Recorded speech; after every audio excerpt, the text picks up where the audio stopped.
Good evening, everyone. I am Ankit and you're watching the Indian Express analysis by StudyIQ IS English channel. Now today, that is 20th of March, we are going to discuss 6 important articles that have appeared in today's newspaper. And as you can see, we will start off with our today's discussion on the sonic weapons. Now, sonic weapons are weapons or a new type of weapons that allow the police or law enforcement agencies to disperse the crowd effectively.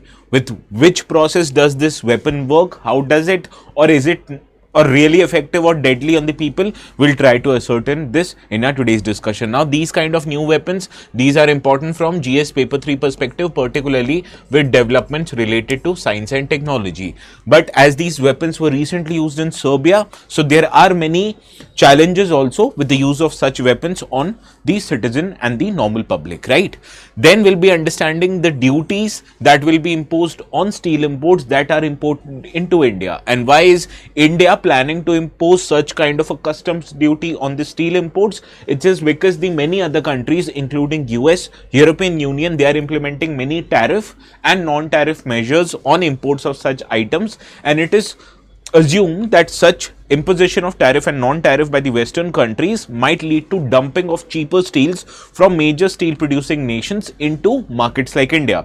So as to protect the domestic manufacturers, the government is planning to impose import duties on the imports of steel. So we'll discuss in detail how is this imposition of duties recommended in India, what are its implications, both positive and negative, on Indian economy. So these kind of developments become important from the perspective of GS paper 3, that is the economy syllabus, right?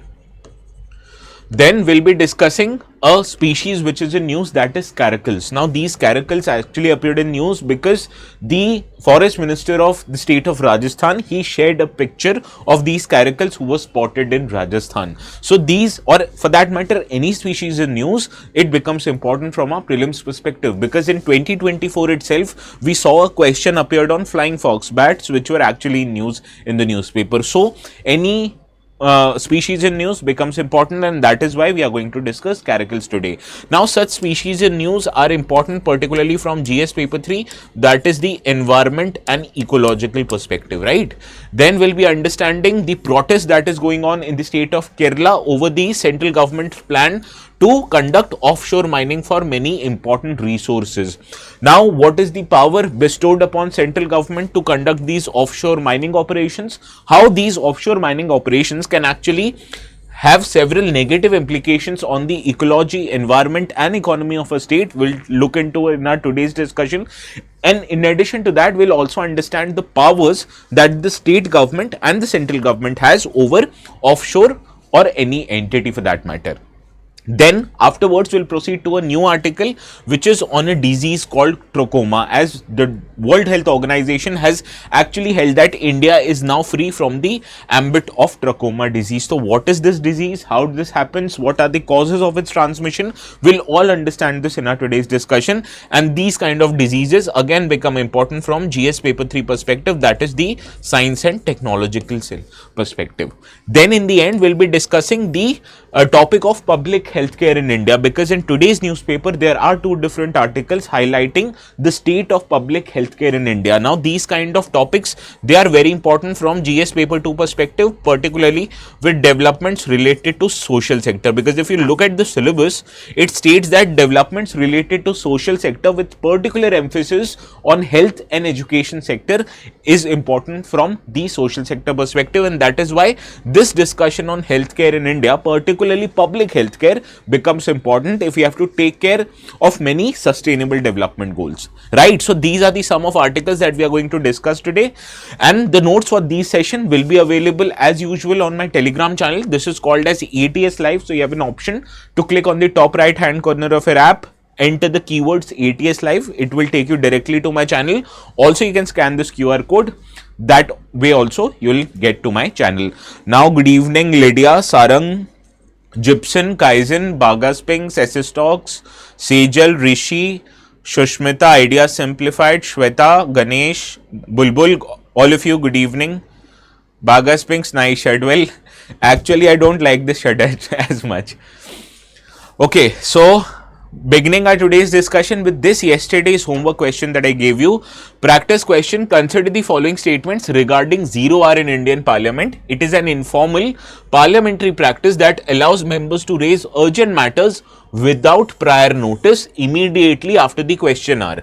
Second statement: zero hour is mentioned in the rules of procedure and code of businesses in both Lok Sabha and Raj Sabha. So tell me the correct answer. Amar, hi. What was the correct answer to this question? Well, it is an informal parliamentary practice that allows members to raise any matter without urgent prior notice as against question hour. Question hour, you have to submit the formal request in order to ask the question, but this zero hour does away with all the formality, right? So using this zero hour, yesterday we saw Mrs. Sonia Gandhi raised concerns regarding the government's efforts to promote or not promote Manrega. Okay, so first statement is a quite straightforward one, correct. And we also understood zero hour is an Indian parliamentary innovation. It is not present in any legal book, it is not present in the constitution, and also it is not present in any rules of procedure or conduct of businesses rules which are followed for the workings of both Lok Sabha and Raj Sabha. So second statement becomes incorrect. Only first one is right. Option A, it is correct. Therefore we have to identify the correct statement. So option A here is the right answer. SS Talks, yes, you are correct. Bulbul, please take a look at the question again. Now, this is the practice question that we are supposed to write today. The material for this practice question will be provided in the article that we will discuss in our today's newspaper. Now, India has made significant strides in public healthcare in recent years, yet challenges persist in achieving equitable and accessible healthcare for all. Does the major achievements in India's healthcare sector, we have to discuss major achievements and also analyze the key challenges that need to be addressed for a robust public health system. Now suggest measures to strengthen the healthcare delivery in India. Now if you look at the questions, there are three subparts to it, and the challenges actually lies in the fact that you have to address all these three subparts in 250 words. Okay, so I'll provide you with the material. I will also guide you on how to write the answer, but the part of you writing the answer, it actually belongs to you. And also I understand that the prelims is quite around the corner, not so much days left, so I will not actually force you to write the questions, but especially students who are able to find the time, I'll encourage them to write such answers, because eventually giving prelims is not your only job. You have to ensure to get your names in the final list. And how will you do that? By clearing your mains examination, and for this answer writing is a essential task. So that is why I'll encourage each and every one of you to write answers on a daily basis. Sometimes you can ignore them just because prelims are around the corner, but especially for the students who are not going to attend prelims this year, answer writing is a must that you should do right now. Okay, now zero hour is also called question hour. No, these two are different. I told you yesterday, Sejal, in our discussion, question hour is a formal process through which you can ask questions to the minister. Zero hour is an informal process that allows you to raise any matter of concern without having to adhere to any kind of rules. Okay, so please watch the yesterday's session, Sejal, for clarity on difference between zero hour and question hour. Now we'll start our today's discussion with this first article which appeared in the explain section today, that has come on page 15th. Now this article tells you about the sonic weapon, and why the sonic weapon is in news, because Serbia, it is currently witnessing protest, that is mass protest against the Serbian president Aleksandar Vučić. Now his government and president himself of Serbia, they are under scanner for many allegations, be it widespread corruption or promoting nepotism. Now you have to understand, nepotism in politics is not certainly something which is unique to India. It happens in many countries, including Serbia. Now this allegations of corruption and nepotism has become so big a problem in Serbia that people are out on the streets protesting against the president and government. Now, according to some military experts, the authorities, they actually used to disperse the crowd, and what they used was a sonic weapon which actually produces a piercing noise to curb the protest. Now, under the Serbian law itself, that is the Serbian police law, such use of the weapons like these sonic weapons, these are illegal in Serbia. However, addressing to the concerns, President of Serbia himself has denied that the police forces have not used the banned sonic weapons to disperse the protesters in the capital city of Serbia, that is Belgrade. So in our today's discussion, what becomes important, that is the use of such weapons by the law enforcement agencies. Now in India's perspective, particularly you see whenever the crowd it goes out of hand, the police has the authority to control the violence that happens in public, and to control the violence, police uses many methods at their disposal. Now can understand these protesters in any country for that matter, be it India, Serbia or anywhere else, these are not enemies of the state, these are essentially your own citizens. So police and law enforcement agencies, they can't use deadly force against them, but you have to also ensure that the police has to ensure public order to prevail in the region. So that is why it ensures violent methods, or it uses violent methods like lathi charge etc. to disperse the crowd. But this is also violent because people who will be beaten eventually with these lathis, actually it will cause immense pain. Also there are many other methods. Police uses tear gas etc. to disperse the crowd, but we understand these are quite costly affair, and also these tear gases sometimes can be thrown off on the police officials also by the protesters. So what is the most effective method to first of all defer the crowds, to disperse the crowd, and also deter the crowds from indulging in such antisocial behavior? So one of the methods that have been found recently is the use of sonic weapons. Now these acoustic or sonic weapons are devices that deliver very loud sounds over a very long distance. Now these weapons, these are designed to emit powerful and audible or even inaudible sound waves that actually cause a loud sensation in your ears, and sometimes it can be quite painful. Now these devices can also be used to act like a voice amplifiers to deliver voice messages or even other sounds. Now this was not the first instance where any country has used such kind of a sonic weapons. These amplifiers have been developed many years ago, but in 2004 onwards, the United States military used these kind of weapons for a first time when they were there in the Iraq, right? So these weapons allow the law enforcement agencies, defense forces to transfer the voice signals over a large period of or large distances, right? So these are basically what sonic weapons is. Now such weapons actually comprise of hundreds and thousands of modern transducers. Now transducers are an electronic device that converts energy from one form or the other. So these sonic weapons, they actually convert the electricity into sound energy, okay? And these sound energies, these are delivered in a very tactical, in a very concentrated manner, so that it creates problem in the protesters' ear, okay? And it also generates a huge amount of amplified sound. Now these, they very narrow beam, it can focus on a specified target area, so actually you can target a particular set of protesters even without disturbing the larger area in that context. And the sound, it is designed to be controlled by police officers who alter the frequency levels, quality and even the duration of alarm. So that is why these are very precise weapons that are used by the law enforcement agencies. Yes, like water cannon, but this does not emit water, it emits or it creates a loud noises in the ears of protesters. Understood? Now there are different types of sonic weapons. One kind of sonic weapons, these are called as long range acoustic device, also known as LRAD.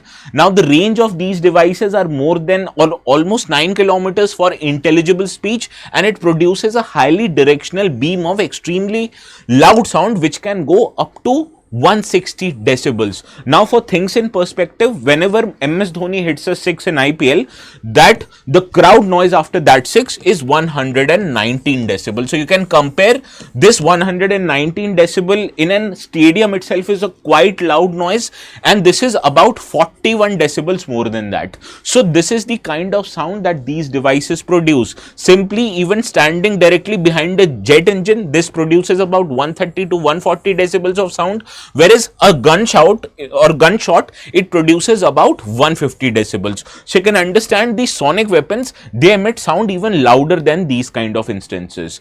Another kind of these sonic weapons are known as mosquito. This is not the insect, but another weapon known as mosquito. Now this device produces a very high pitched sound that are audible and painful only to younger people, because these devices understand that older people have a relatively lesser hearing ability. However, as younger people have better hearing ability, they are not able to tolerate the sound made by this mosquito weapon. Now, usually teenagers and those in 20s are affected. However, this does not affect older people, presently 30 and above. Similarly, there is another sonic weapon known as infrasonic weapon. Now, this is based on a newer technology that could deliver very low frequency sound that would be inaudible, but it causes pain and disorientation in the protesters. Now, experts are still investigating its capabilities. However, this is one of the kind of sonic weapons.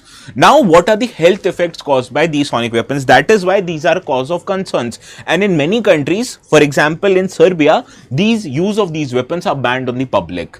However, these weapons, they can cause significant harm to your eardrums and delicate organs in your ears, and it can even lead to hearing losses. And the impact on the protesters or on the people, it depends on many factors such as the distance from the sound source, duration of exposure, and even what if they have a pre-existing bodily condition. Similarly, loud noises, it can cause sensation of ringing ears. It is also known as tinnitus, and it can last for minutes even after the exposure, and sometimes it can even last for a day.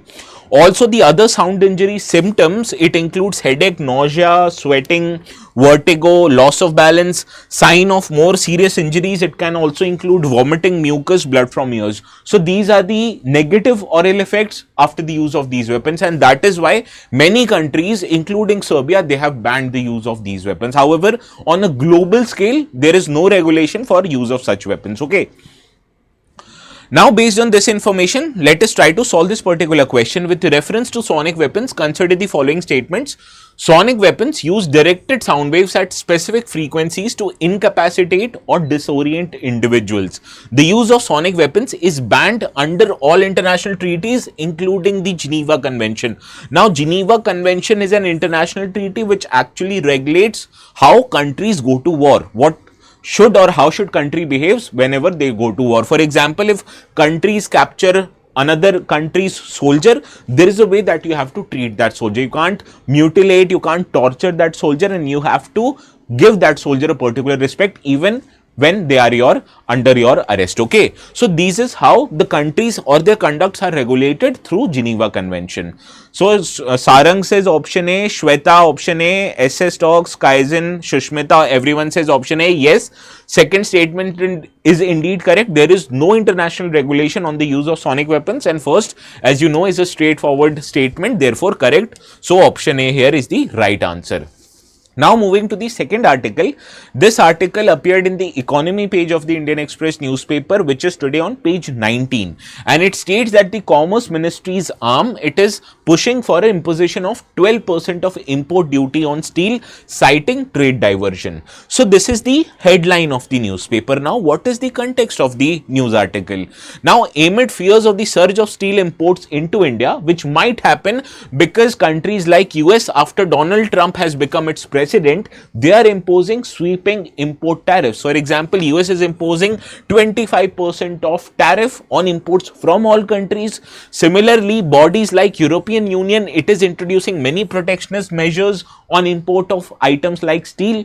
For example, European Union has imposed a regulation called as Carbon Border Adjustment Mechanism, and under this mechanism, European Union says that any goods which is produced using a carbon emitting production sources, for example, if you melt the iron ore using coal items, those items will be imposed or they will be levied a higher import duty whenever they will be imported into Europe. So all these kind of measures are both examples of tariff and non-tariff barriers on the import of goods items.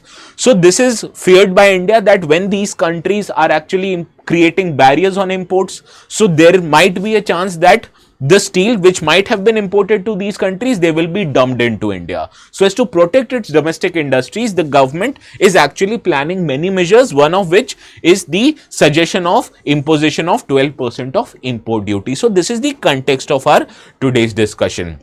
Now, why is there is a recommendation to increase of import duty? Now, the anti-dumping body of the Commerce Ministry, that is known as Directorate General of Trade Remedies, DGTR, it falls under the Commerce Ministry. It is saying that 129 trade remedy measures have been adopted by countries like European Union, Canada, UK, US, etc., which deals with imports of steel products, and therefore it makes India vulnerable. How it makes vulnerable? As I already told you, whenever Western countries who are net importer of steel and other important metals, they impose certain hurdles or create hurdles on imports of such items into their economy. So what if China is importing its steel into US, but now when US has reduced the amount of steel imports from China, China will likely dump its steel into Indian market. Similarly, major steel producing countries like Japan, South Korea, etc., these are making and manufacturing larger amount of steel as compared to their own domestic requirements, so they have no other option but to export them to other markets. So whenever their steel can't be exported into Western markets, there is a chance that they will dump it into India at a significant lower cost, and this might create challenges for India's domestic steel manufacturers. Okay, so this is why India is trying to create some kind of a buffer zone. And what is this buffer zone? This is imposition of tariff on the import of steel from many other countries. Now this recommendation has been made to Finance Ministry, and this has actually created a sense of concern among Indian people. For example, steel manufacturers, they had actually lobbied with the government so as to push for protection against cheaper imports by levying of import duty. Because actually whenever steel will be dumped into India, naturally the buyers of steel won't buy steel which is manufactured by Indian manufacturers. Rather, they will opt for a dump steel which is actually available in India at a much cheaper cost. So this actually negatively impacts India's steel manufacturers. There are big companies like JSW, Tata Steel, etc. So these are actually lobbying for the government so as to import or impose import duties on steel which are imported from other countries. On the other hand, the users of steel, that are industries, particularly MSME industries, they are warning the government that this import duty will drive up their steel prices and also strengthen monopolization in the Indian sector. Because who are the major beneficiaries in the Indian steel market? These are big companies, and whenever you are imposing import duties on imports, this will allow the Indian steel manufacturers to increase their prices, because they'll understand the users of steel in India will not have the option to import steel at a lower cost. So this will actually strengthen the bigger companies, which will drive the monopolization in the Indian market in general. Now these safeguard measures could encourage monopolistic practices, as sole domestic suppliers may restrict consumer choices and they might also inflate prices. So this is one of the key concerns, what will happen to India in case it increases the import duty. So balancing both of the concerns, that is, on one hand you have to understand the concerns of domestic steel manufacturers, because these are not just major manufacturers but these are also one of the largest employers in India.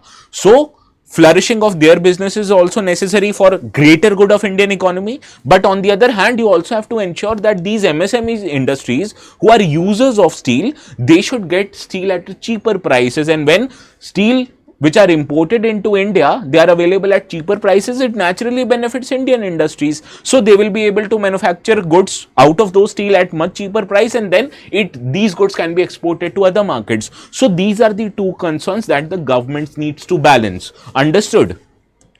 Now the challenge is increasing the import duty. As I already told you, that proposed safeguard duty on any imports would raise the steel prices, and it will adversely affect those companies or those manufacturers who use steel to manufacture goods and services. For example, automotive industries uses large amount of steel, infrastructural sector uses large amount of steel like Saria.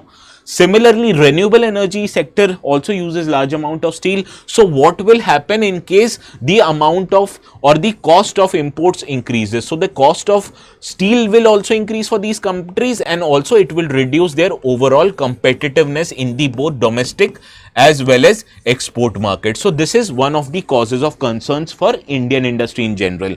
Also, many industries, they use a very special kind of steel, and sometimes these special kind of steel can't be produced in Indian countries. So whenever you will be imposing a customs duty on even on these specialized steel, it will also lead to increase in cost for these countries, because these kind of steel is not available to India or not available in India, and they these manufacturers, they have no other option but to import these kind of specialized steel.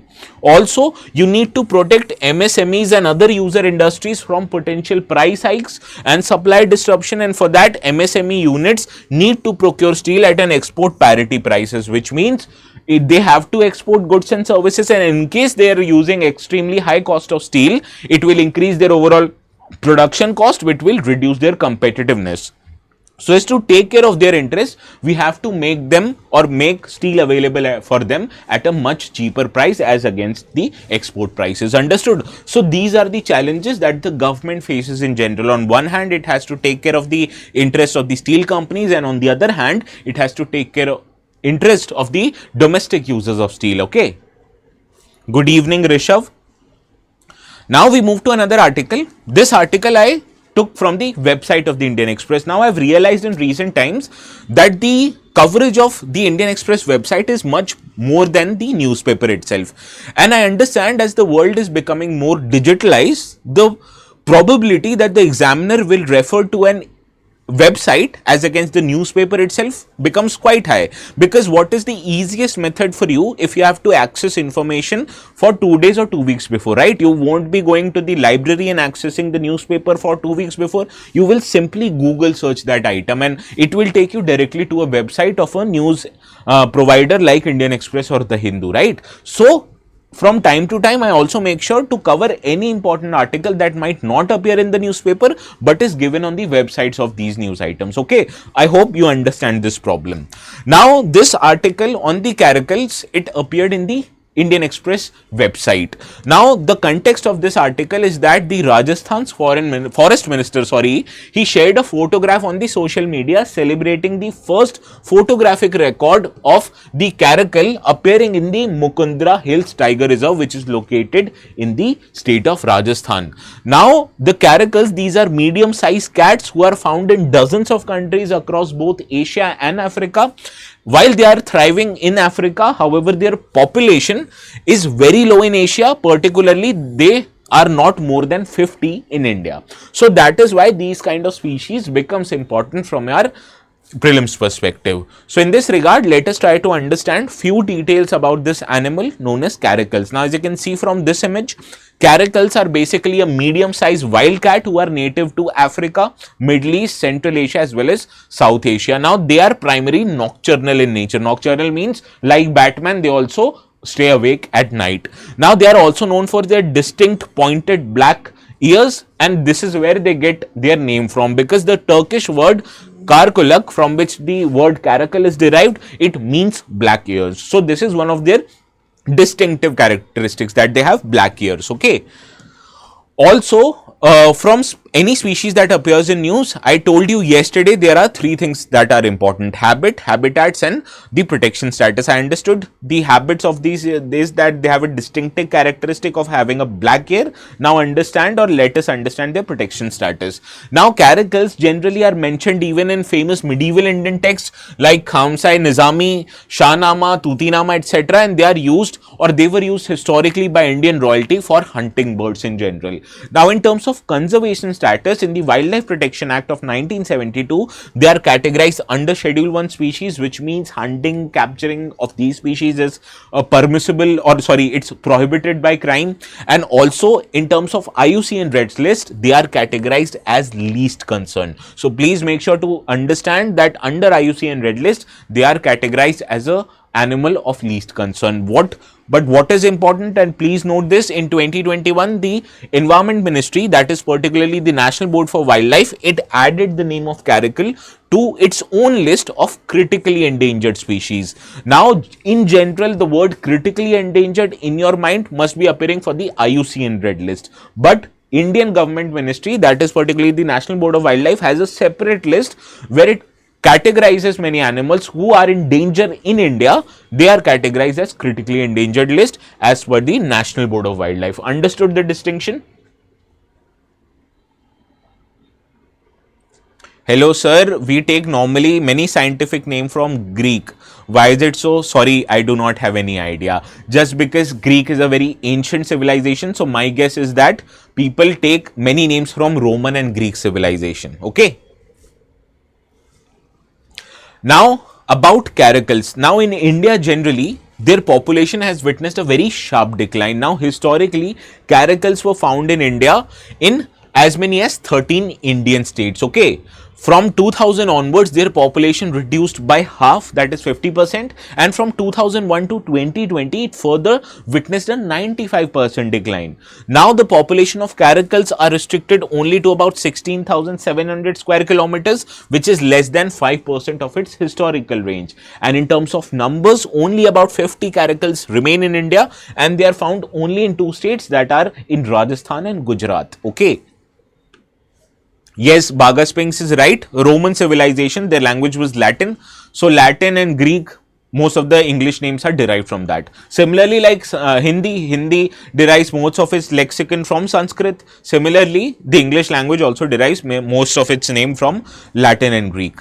Now, about Caracals. Now, threats to Caracals are many. First threat that they face is loss of their habitat, and this is due to increase in the lands or increased use of land for agriculture, urbanization, and even for construction of infrastructural projects. Similarly, the prey availability has reduced, like small ungulates, rodents, birds, etc., and many Caracals have dwindled its population because of encroachment into their natural habitats. The most natural habitats of Caracals in India was the Chambal ravines, which are classified as wasteland instead of ecologically significant area. So when their natural habitats, the quality of these natural habitats have declined, so how do you think these Caracals will be able to survive in their natural habitats? Also, there is an illegal wildlife threat, that people have an ability or they have fascination of keeping these Caracals as exotic pets, and that is why their wild population in general has decreased. Understood? So these are the problems faced by Caracals in our country. Now let us understand,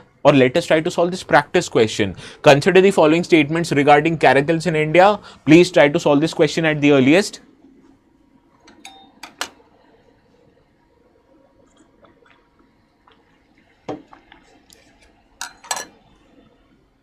Sarang, Yashi, Niranjan, Baga, Shushmita, Sarang, Shweta, Sejal, Bulbul. Quick. Kaizen, SS Talks, Lydia. Sarang says option B, Yashi says option B, Bagaspinks also. See, Caracals listed as least concern under the IUCN Red List. As per the National Board of Wildlife, it is categorized as a critically endangered species. So, first statement becomes incorrect. Historically, Caracals were found in 13 states, but their population now has declined to 2 states, Rajasthan and Gujarat. Second is right. The primary reason for the decline in Caracals in India is their excessive hunting for fur trade. This is incorrect. I told you there are many reasons, one of which is keeping them as exotic pets. And other reasons, one of which is not fur trade. So, third is incorrect, first is incorrect, only 2 is right, and we have to identify correct. So, option B, as all of you have pointed out, is correct. Yes, Amar, correct. Now, many species which are important in news, I make sure to cover them, particularly if they have appeared in the news. But what about species which appeared in news 2 or 3 years back? And sometimes UPSCs have the tendency to ask such question belonging to current affairs from 2 to 3 years back. So, what to do in this regard? Well, the answer is that you can enroll yourself in the Sampoon batch, and in Sampoon batch, teachers make sure to undo or to make sure of completing everything that is relevant from your UPSC preparations perspective. You will be given with study material having as much as 20 booklets. You will be having classes for every subject, and also to practice your learning, you will be given the option to have a prelims as well as mains test series where you can actually hone your skills of solving MCQs and also writing your mains answers. Now, these kind of options are available in Sampoon batch, admissions for which is ongoing currently. For that, you go to your website, click on explore courses here. Now, in this toggle or in this bar, click on UPSC IS English, right? And here you will be taken to a page where courses are available exclusively in the English medium learning only. And we understand, particularly students who are living in southern part of our country, northeastern part of our country, or even the students who are not that well comfortable in Hindi. So, for that, English batches are being offered, and the second batch, admissions for them is ongoing right now. The batch will be starting from 24th of March, and the prices for this course, which is available at a reasonable rate right now, it will increase after 21st of March. So, make sure to take admissions in it. How to take admissions, how to get discounts, I'll tell you. Now, right now you can see 37,499 is the course fees. Now you can get discounts using the code which might be appearing on the bottom half of your screen. Click on buy now. I'll tell you how to apply the code. There is an add promo code section here. Click on add promo code, and as soon as you enter code, click on ETS live. And when you click apply, see the value of the platinum course, which was earlier available at 37,499. Now it is available at 29,999. That is discount of 7,500. And how do you get this discount? By applying codes like ATS live. Okay. So please make sure to get yourself enrolled. This is a morning batch which will start, I'll repeat again, from 24th of March. Okay. Now let's move to another article. Now yesterday, in this explain section, I saw there was this article over the offshore mining plan of the central government. So I thought this was important and not to be left out from our today's discussion. So this article is from yesterday, which appeared in the explain section of page 19 newspaper. And this article, or the context of this article, is that there is a mass protest which is happening in Kerala right now. And this protest is over the mining plan which is given by the central government. Now MPs and legislators from the state of Kerala, they have staged or they have protested in Delhi against the central government. And earlier this month, even the State Assembly of Kerala, it unanimously passed a resolution urging the centre to drop the offshore mining plan. Now the Kerala government and the fishing communities, they are strongly opposing this plan of centre, which is the plan to conduct offshore mining in the area. And this protest is over economic as well as environmental concerns. So in this regard, let us quickly understand what is offshore mining. Now, offshore mining, it refers whenever you extract minerals and resources from underwater areas like continental shelf, exclusive economic zones, maritime zones. Do not worry if you don't understand these terms. I will let you know in this discussion only.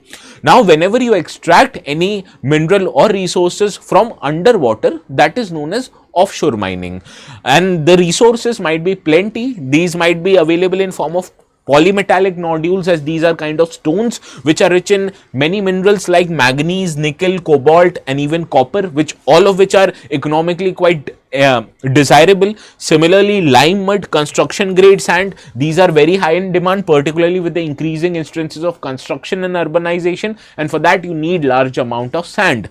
Earlier we have seen that riverbeds are the primary source of sand, but it destroys our ecology. So therefore the government is thinking of extracting these resources and materials from the sea coast, that is through offshore mining.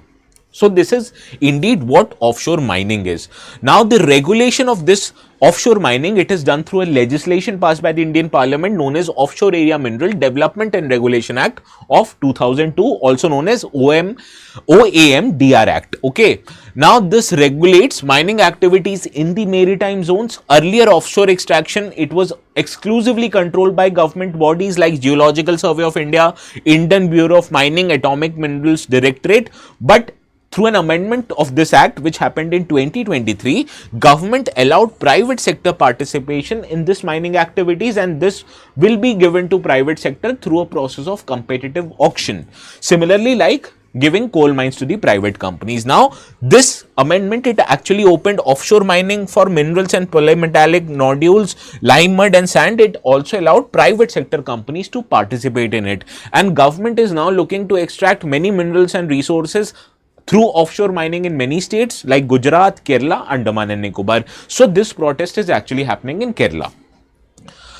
Now, the government has actually explained its stand. The government says that the OMADR Act, which regulates the offshore mining in India, it defines offshore areas like territorial waters, continental shelf, exclusive economic zones and other maritime zones. For example, this is the maritime zone for India, just in perspective. Now, this is the baseline of the Indian coast. So, 12 nautical miles from this baseline is what you call as territorial sea, and in this area the state governments has the exclusive right to fish and develop activities relating to fishing. Okay, now from the baseline up till 200 nautical miles, this is called as exclusive economic zone of any country. For example, from Indian coastline up till 200 nautical miles, it is India's own exclusive economic zone.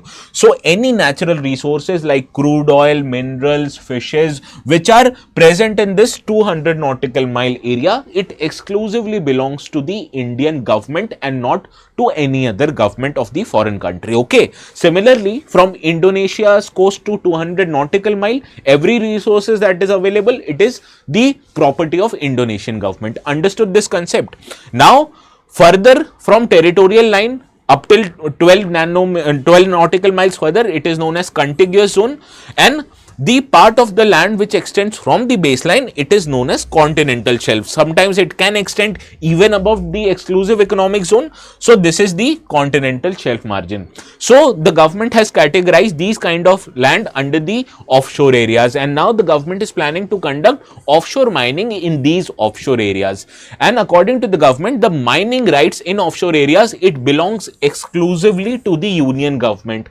On the other hand, I told you fishing rights as well as developmental activities relating to fishing up till 12 nautical miles are under the jurisdiction of a particular state government. So, for example, up till 12 nautical miles from Kerala coast, the government of Kerala is responsible for regulating fishing and developmental activities relating to fishing. But when it comes to mining rights, even in this 12 nautical miles area, it belongs not to the Kerala government but to the union government. So, according to the Union Mining Ministry stand, the three proposed blocks of the Kollam coast, which is located in Kerala, beyond even 12 nautical miles, it means that it falls under the exclusive jurisdiction of the government of India, not the government of Kerala. Understood this part?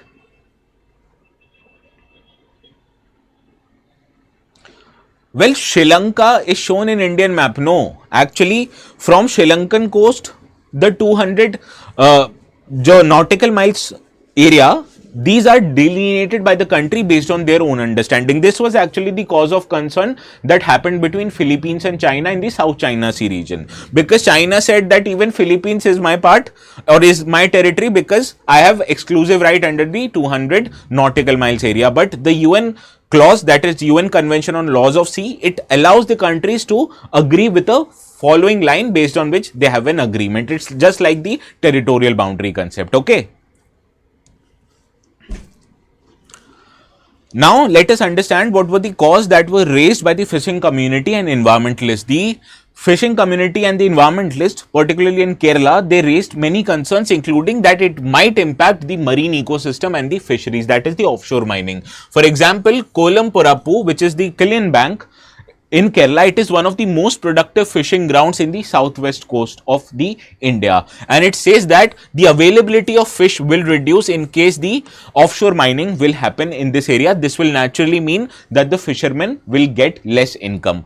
Also, it might affect the seabed mining, that the seabed mining itself might have negative impact on the ecology of the region. For example, it will lead to clouding of water, which reduces the light penetration in the water bodies, and it further will shrink the euphotic zone. What is euphotic zone? That is the availability of flora and fauna. And how does flora and fauna flourish in a particular water body? It is when the sunlight, it reaches the ground of the water body and it leads to flourishing of the flora, and which also leads to the healthy fauna population. Now, whenever the reduction in euphotic zone will happen, you can understand it will reduce the availability of plants, and naturally it will affect the health of fishes in the region. So this will actually reduce the availability of fishes. Further, the seabed mining will lead to emergence of sediment flume, which can travel thousands of square kilometers. It will also negatively impact the marine life, and also release of toxic substances might happen, which will poison the fish and disrupt the aquatic ecosystem of the region. So this is relating to lesser availability of fishes, that is directly seabed mining. It will lead to lesser availability of fishes.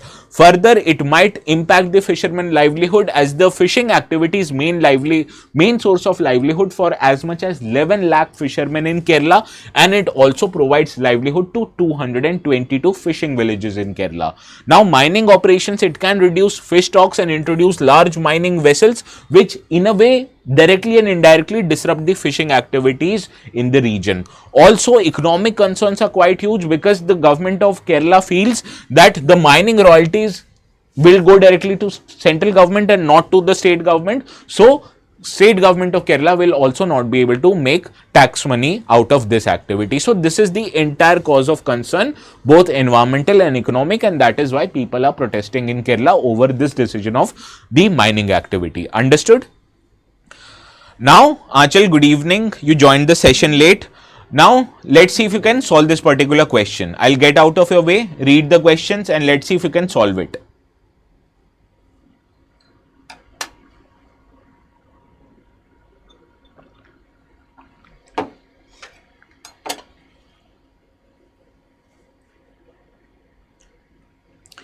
Well, the Offshore Areas Mineral Development and Regulation Act grants mining rights in coastal areas exclusively to state governments. Fishing rights within 12 nautical miles from the coast fall under the state jurisdiction as per the Indian Constitution. Option D. Sarang says option D. Anyone else?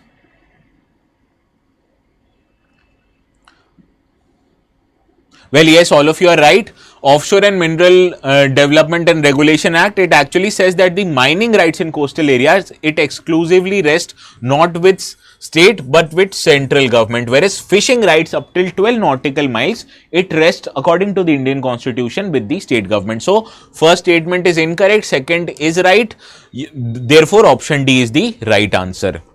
Now, moving to this next article on PIB, I saw both Hindu and the Indian Express did not cover this development. However, PIB being the government website, it did, and it states that there is a new update of trachoma in India. Now, according to the World Health Organization, it has officially declared the disease of trachoma being eliminated as a public health problem in India, and therefore, India becomes third country in the WHO Southeast Asia region after Nepal and Myanmar to achieve this milestone of removal of or elimination of trachoma.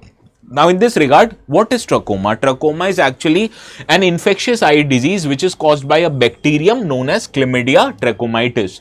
Now, it is a leading cause of infection and it also leads to blindness worldwide, and it primarily affects people who are living in impoverished region with limited access to clean water and sanitation.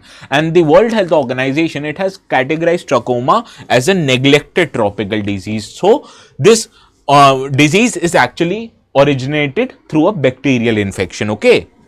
Now, what are the stages of trachoma? First stage is that infection, it causes the upper eyelid to inflammate or to get sore, and this scars the eyelid as it pulls the eyelashes into the eyes. Now, the eyelashes, it scratches the cornea and it continues to affect and damage the eye, which can even lead to blindness. So, that is why it is a big cause of concern. Now, how does this trachoma is transmitted? It is transmitted directly or through direct contact with eye and nose secretions from infected individuals, and it also spreads via contaminated objects like towels and through flies who actually carry these bacteria. Also, the at-risk population is primarily the pre-age school children, as they are main reservoir of this infection, but technically anyone who is living in a crowded living condition without access to proper hygiene, water, sanitation, etc., they can be affected. And what you have to realize is the blindness which is resulting out of trachoma, it is irreversible, which means it is permanent in nature. Okay. Now, how to deal with this trachoma? Is there any vaccine or any prevention that is available? The answer is no. There is no trachoma vaccine available, but prevention is possible through use of many guidelines. And for that, WHO has brought a guideline known as the SAFE strategy, which means surgery that is can correct keratitis, it is inward turning of eyelashes, antibiotics, that is mass treatment that will be done through azithromycin, it can clear infection. Facial cleanness, it can promote hygiene to reduce transmission, whereas environmental improvements, it can enhance access to clean water and sanitation facilities. So, these are the causes of concerns, and this is how you can actually prevent the infection from trachoma should happen, whereas there is no vaccine that is available for trachoma right now. Now, with trachoma disease, let us let us try to solve this question with reference to trachoma. Consider the following statement. It is caused by a virus and is the leading infection cause of blindness worldwide. This is incorrect. It is caused by a bacteria called as trachomal bacteriitis. Okay. Now, second statement, the World Health Organization classifies trachoma as a neglected health disease. This is correct. Blindness caused by trachoma is reversible if treated at the earlier stages. I told you the blindness is not reversible, that means it is permanent. So, only second statement is right, first and third is incorrect. We have to identify incorrect statement. Please read the questions once and again. We have to identify incorrect statement. So, first and third are incorrect. Therefore, option C here is the right answer. Yes, Amar, you are correct. Yes, Baga Spinks, incorrect statement dekhna hai. Sejal, Lydia, Yashi, yes, all of you are right. Now let's move to the last article of the day. There are two articles in today's newspaper. One is Bill Gates saying India is building future with affordable healthcare, and second is that of Health Minister Mr. JP Nadda, who has stated that the health expenditure right now is about 1.8% of GDP. It is slowly and gradually increasing, and it will reach to the levels of 2.5% of GDP, right? So in this regard, our attention goes to the state of public healthcare in India, because India in general in every global summit has committed that we are going to increase or improve the healthcare services in India. But is it actually happening? That's we are going to find out in our today's discussion. Now, there are many instances or initiatives taken by the government, and some of those initiatives want to provide a sense of universal healthcare coverage to the Indian population, which will prioritize the public healthcare services. And the intention of this is to reduce the out-of-pocket expenditures that are made by people of India on accessing and providing of healthcare services. So in this regard, let us try to understand what are the significant development made by India in provision of public healthcare. The most significant development is provision of the healthcare insurance scheme, that is Ayushman Bharat Pradhan Mantri Jan Arogya Yojana. In this, rupees 5 lakh cover is provided every year to the family for accessing secondary and tertiary healthcare services in the hospitals. Also, government is expanding the healthcare infrastructure services by setting up of health and wellness center under the Ayushman Bharat Yojana. Now, these health and wellness centers are looking to increase the levels of infrastructure in primary healthcare, and it wants to ensure the wellness of population in general. Also, during the COVID-19 response, we saw the vaccination drive that was taken by Government of India was one of the biggest vaccination drive anywhere, and most of the vaccines that was supplied was available at free cost to the people of India. Similarly, government is looking to digitize the availability of healthcare services, and for that National Digital Health Mission was brought, which provides for the Ayushman Bharat healthcare ID known as ABHA ID, which provides everyone the health ID, which can be accessed or which can be used to regulate your healthcare records. For example, if you get a test done in Delhi, similarly a doctor sitting in Bangalore can access your health record if you provide them with the ABHA ID. So this actually digitizes the provision of healthcare services in India. Also, government through its various initiatives has reduced the communicable disease or the brunt of communicable diseases through National Health Mission. We saw government was able to eradicate trachoma. It has actually made India polio free in 2014. Now government wants to eliminate the historical diseases which has troubled Indian population like tuberculosis. Similarly, government is increasing budgetary allocation to the healthcare sector. For example, in 2025, the healthcare budget stands at almost 96,000 crore rupees for Department of Health and Family Welfare, whereas almost 4,000 crore rupees is available to Department of Health Research. So all of this initiative highlights that government is quite serious about the healthcare services, and it is looking to increase the quality, affordability and everything of the healthcare services. Understood? But do you think there is no challenge in India with respect to healthcare? In that regard, you will be quite mistaken. So in this regard, let us try to understand the issues associated with the public healthcare in India. First issue naturally that will come to your mind is inequitable access to healthcare services. Now, government technically provides the poor people in country with schemes like Ayushman Bharat Yojana, which allows them to access healthcare services at secondary and tertiary hospitals.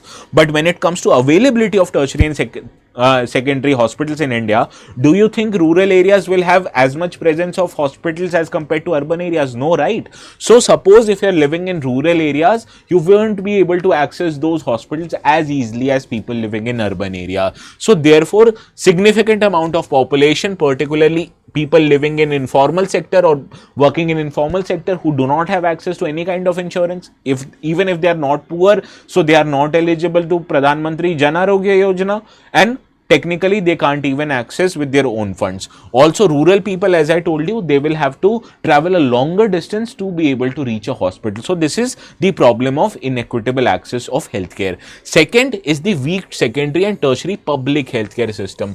Now, you understand, whenever you go to government hospital, the amount of money that you have to spend on your treatment will be quite low as compared to private hospitals. But what if near your vicinity, in cases of emergency, there is no public hospital, so you have no other option but to go to private hospital? But in that case, your out of pocket public expenditure on the healthcare services will increase. That is, you will have to pay larger bills, you will have to spend much more money on a similar treatment in private hospital as compared to government hospital.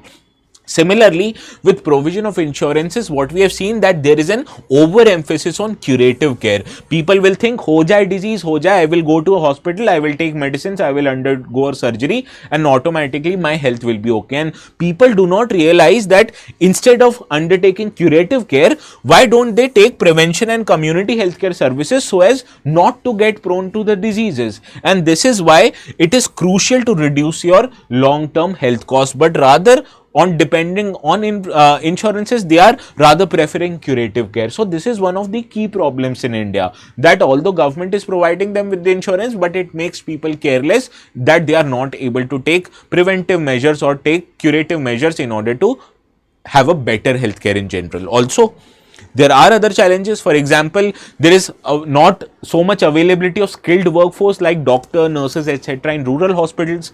Doctors who are educated in good colleges, they are reluctant to go to rural areas and serve, because naturally the lifestyle and the opportunities that are available in rural area is not less. So that poses problems to shortage of skilled workforce. That there is a regulation that every PHC, that is primary healthcare in India, will be manned by a qualified healthcare professional. But what if the government does not have qualified healthcare professionals who are ready to serve in a primary healthcare? So what options do government have?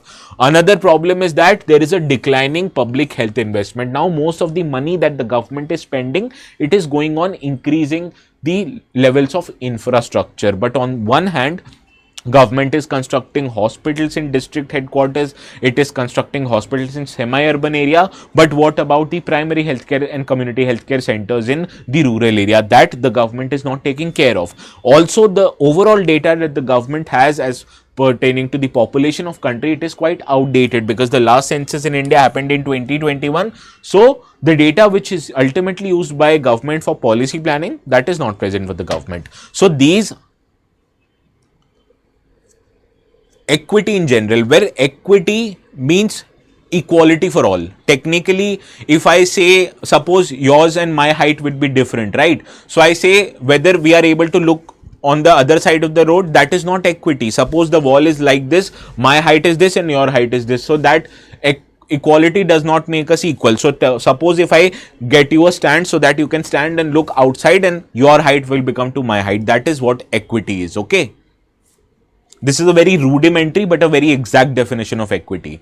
So what are the recommendations for strengthening the India's healthcare system? Okay, in that regard, the first recommendation that comes to my mind is strengthening the public healthcare services in India. Now, first of all, why doesn't government, instead of spending on construction of hospitals, why doesn't government spend more money on primary healthcare in India? Because when you have a better primary healthcare sector, the people living in the rural area, they first can approach the primary healthcare center for their disease related concerns, and if it is addressed quite frequently and quite well in the primary healthcare center, the overall burden on the government hospitals in district headquarters will reduce. So this is one of the measures that the governments can take. Also, increase in public healthcare, public sector investment. Look for enhanced funding in public healthcare infrastructure, particularly in secondary and tertiary healthcare hospitals. Will want the government of India to create better healthcare services in the government hospitals itself. So people will not would want to go to private hospitals, and therefore it can reduce the overall spending that the people will make on the paying of hospital bills. Understood? So this is one of the measures that the government could take, that it can better its own district hospitals. Also, there is a need to regulate the private healthcare sector, because in general, the level of healthcare which is provided in the country, especially by private healthcare sector, it's quite good. But on the other hand, this is also very expensive. So you have to actually realize the private sector that hospitals do not work on a sole motive of creating profit. Rather, it is a social institution. We understand that hospitals are openly or even a businesses, so technically they are allowed to make money, but this money should not be so vociferous or so extreme that it actually allows the people to spend more money. Okay, so the private sector should implement it, or they should be regulated with strict regulations, so that they are not passing on inflated cost to the patients and ensuring equitable access to quality healthcare. Okay, Bagaswings, did you understand equity or not? Equity is equality for all. So technically, if I say both of us are equal, that is not equal. I have to make sure the conditions so that you are equal to me in that case. Okay. Now, another recommendation in this regard is expansion of universal health coverage. What is universal health coverage? That is health coverage which is available to all. Now, right now, what we are seeing is that rich people or people who are employed in good kind of a private services, they are eligible to get the benefits of health insurance which is passed on by their company. So this is the top portion of the India's population. Now the bottom half of the population, that is poor people, they are covered by the Pradhan Mantri Jan Arogya Yojana, that is the government owns health insurance scheme. But what about the people living in the middle side of India? So these people, they do not have access to the private healthcare insurances which are provided by the company, nor they are eligible to the government insurance schemes. So these people actually depend on the private healthcare insurances which they have to subscribe on their own. But this actually leaves out a lot of people in India who do not have a health insurance in their name, and God forbid if their health becomes bad and if they have to treat or they have to go to a private hospital, they end up paying a huge amount of bills. So in this regard, the government should make sure to cover most of the people in India, including informal workers like gig workers and vulnerable population, so that they are enrolled in one kind or the other kind of healthcare insurance services. Also, in order to improve the access to healthcare services, the government should focus on digital health, which will not just make the healthcare services available at remotest locations in our country, but this will also bring down the cost of healthcare services. Also, government need to address workforce shortages, that it can mandate healthcare professionals so that for a considerable time in their professional careers, they have to spend that in a rural area, and this will be incentivized by the government with provision of higher salaries, incentives, etc. Okay, so these are the measures that the government should take in order to improve the healthcare services in India, and overall this is the overall sentiment in India. Now there are many examples that the government can take. For example, in England, there is a public funded national health services. So similar health services can be applied in India, that government can fund insurances even for people who are not eligible for government schemes, and this will incentivize people of India to get schemes for that matter. Okay, so this is how government can actually provide for subsidies on healthcare insurances even for people who are not eligible for other government schemes. Now, this is how you will try to attempt the practice question. Start off your question by highlighting how much India spends on healthcare sector, which is given in the screenshot of the news article. Then you have to divide your answer in 3 parts. First of all, you have to discuss the major achievements given in the first slide. Then you have to analyze key challenges given in the following slide, and then you have to suggest measures to strengthen the health delivery in India. Now, the challenge in this question is that you have to write this in 250 words. So I want you to write this question right now. Questions and answers that will be submitted up till 8 p.m. today will be evaluated by me. So please make sure to submit your answers in time. This is the Telegram channel where you will submit your answers, ATS live. So this is all for today's discussion. I will see you again tomorrow at 4 p.m. Please do write the answers, make sure to revise the slides, and also have a very good evening.